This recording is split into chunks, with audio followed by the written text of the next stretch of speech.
今回は、デュエマの難しすぎる特殊勝利条件を持った、ロマン溢れるカードをまとめてみました。特殊勝利とは、デュエマにおける一般的な決着方法、ダイレクトアタックかライブラリアウトではなく、カードの効果によって勝利することです。引退勢の方や私と同世代の方は、ユニバースって言えばピンとくるでしょう。もちろん特殊勝利にはそれなりの条件があるのですが、DMP には天才があまりにも多いです。どこで見つけてきたんだというカードを組み合わせた前代未聞のコンボだったり、無限ループの中に特殊勝利を組み込んだソリティアデッキにより、難しいはずの特殊勝利を、簡単に達成し勝利するデッキがいくつも開発されました。しかし、そんな天才たちでも頭を抱えるほど、難しすぎる特殊勝利条件を持ったカードがいくつかあります。デュエマ引退勢の方にもわかりやすく解説していくので、そんなのあるんだなぁという感じで、どうか最後までご覧ください。それでは、早速参りましょう。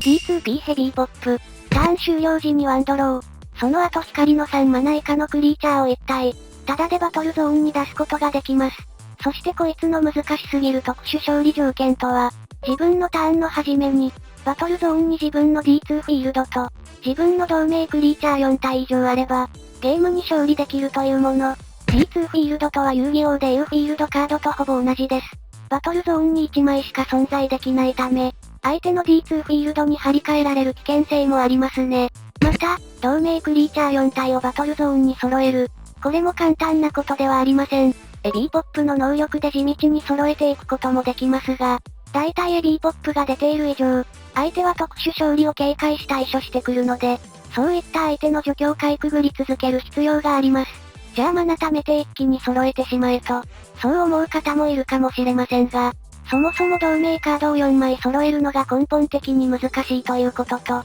さらにエビーポップが難しいと評される最大の理由として、特殊勝利能力の発動タイミングが、自分のターンの始めだということです。つまり自分のターンで一気に条件を揃えても、次の自分のターンの始めが来なければ勝つことができません。なので相手のターンを乗り越える必要があるのですが、当然相手は条件が揃っている盤面を何としても崩してくるでしょう。そういった相手の除去に対し何の耐性もないのが、この特殊勝利を難しくしている理由でもあります。ただエビーポップに相性のいいカードを組み合わせて、なんとかデッキにすることはできます。しかしそんなに強くないことや、こいつの条件を揃える労力は、他に回した方が強いとなるケースが多いのでした。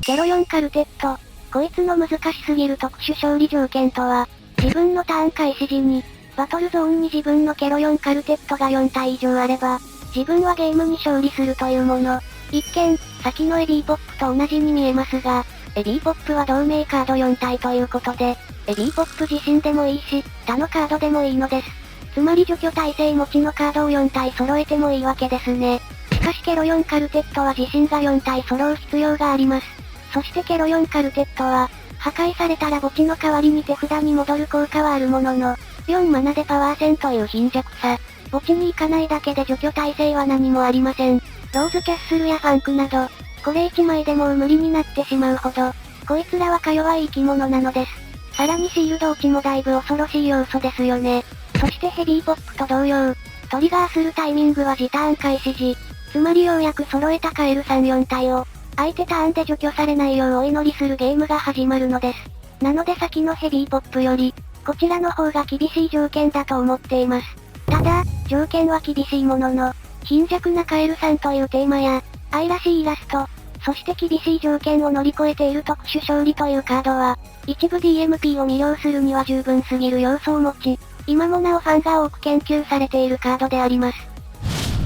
ポポピパ。こいつの難しすぎる特殊勝利条件とは、時ターン開始時、自分のポポピパがバトルゾーン、マナゾーン、墓地にそれぞれ1体あれば、手札にあるポポピパを見せてもよい。そうしたらゲームに勝利できるというもの。要は先のケロ4カルテットと近いですが、その場所がバトルゾーンだけでなく、マナと墓地と手札にもそれぞれ1枚に変わったもの。一見、バトルゾーンに揃えるカエルさんよりは、召喚コストも軽く済み、マナや墓地に送る術はいくらでもあるから、こっちの方が簡単ではと思う方多いと思いますが、実際はそんなことありません。それぞれのゾーンに置く必要があるということは、それだけの術がこちらにも必要であるということ。そして相手のメタが刺さりやすくなったことが大きいです。除去、マナ破壊、手札破壊、墓地肥やしメタのいずれか一つでも相手が使えば、その分ポポピパの条件が遠のいてしまいます。また、これまでのカードと同様、シールド落ちがかなり厄介で、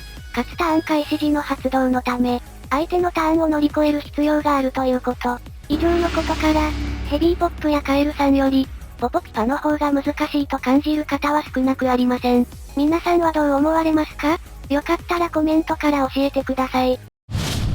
一方的に勝つに決まっている、かの愛されし七英雄が一人、ザガーン様の有名なフレーバーテキストがそのままカード化。ツインパクトという、呪文とクリーチャーが一つになったカードであり、その呪文面が今回の主役。その難しすぎる特殊勝利条件とは、相手のクリーチャーを1体破壊する。その後、相手の墓地にクリーチャーが20体以上あれば、自分はゲームに勝つというもの。個人的にこの条件はデュエマ史上トップクラスに難しいと思っています。理由は簡単で、条件が相手依存すぎるということ。相手の墓地にクリーチャーが20体以上。そんな状況が簡単に起こりうるはずがありません。相手が墓地を利用するデッキだったり、たまたまエンドオブザワールドを使ってたとか、そういった超局所的かつ相手依存の厳しすぎる条件なのです。こちらから相手の墓地を増やす方法？確かに除去やデッキ破壊などで、ちまちま貯めることは可能といえば可能ですが、それができるならそのままライブラリアウトで勝つ方が楽だし強いです。